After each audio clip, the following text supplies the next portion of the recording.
Hello and welcome to this OpenTX quick tip. Now this quick tip is to answer a question that somebody's asked me. So the gentleman's name is Alex. So Alex Rachuk, apologies if I've just completely destroyed your name, Alex, but hopefully this will answer the question. And what Alex is asking about is how can you logically turn a 3-position switch on a radio like this. This is my trusty Taranis X9D Plus. If you're interested in OpenTX and you want to learn more, go and have a look at the OpenTX Mix School. It'll go from very basic concepts like this right the way up to some blooming complicated stuff, but by watching it you'll learn how OpenTX works and some of the tricks of the trade. Now Alex is after creating a 3-position switch that's physically 3 positions on the radio, and there are an awful lot of these switches on this radio, down to a 2-position switch, and that will come in very handy for things like controlling retracts, turning lights on and off, and things like bomb drops on scale models 2. You don't want a 3-position switch, you just want it to go to 2 positions. Now on this radio there's only one 2-position switch, so be able to sort this out logically inside OpenTX is actually a handy little trick. So let me just jump on the computer, I'll show you how I do it. Now Alex, when he asked the question, was explaining that he does it with curves, and that's absolutely possible. In OpenTX there's always a handful of ways that you can do anything, but this is the way that I do it to make it super simple.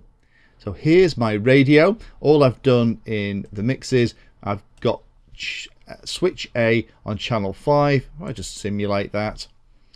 Page across so you can see the channel values. There's channel 5, and as I move switch A, it goes from -100 to 0 to +100. And say you only want switch A to have the 2 positions, the -100 and the +100. Easiest way to do it, in my humble opinion, go into special functions, say that when switch A is in the position that you don't want, tell it to override the channel that you're interested in with the value that you want. Turn it on, go back to simulate. Let's get that screen up again so you can see the channel values.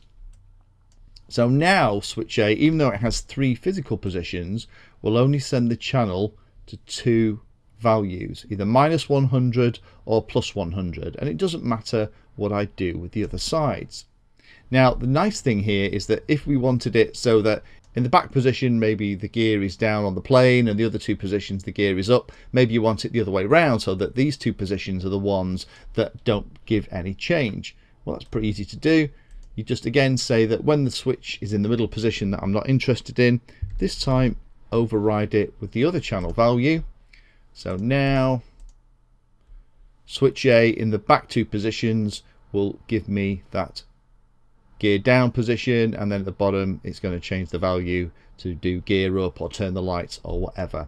So in my humble opinion, this is the simplest way to do it. If you want to get rid of the middle position of a 3-position switch to turn it logically into a 2-position switch, I would just use special function, select the middle position of the switch you want to get rid of, and just use the override with the channel that you're interested in with the value that you want. Make sure you tick the on to enable the function, and that should sort you out. So hopefully, Alex, that fixes your problem and you can crack on and finish your model setup. If you found that video useful or like the content, then please hit the like and subscribe button down below. If you want to go the extra step, you can become a Patreon of the Painless 360 channel and help provide support for what I do here. All the videos created here are put into playlists, so if you're interested in a particular topic, have a look at the playlist, and they all are organised in there to make them easier to use. If you're not sure if there's a video for your particular problem or topic you want to know more about, then add Painless 360 to the Google search term that you're interested in, and that should find the video, article or content about the particular thing that you're interested in having a look at.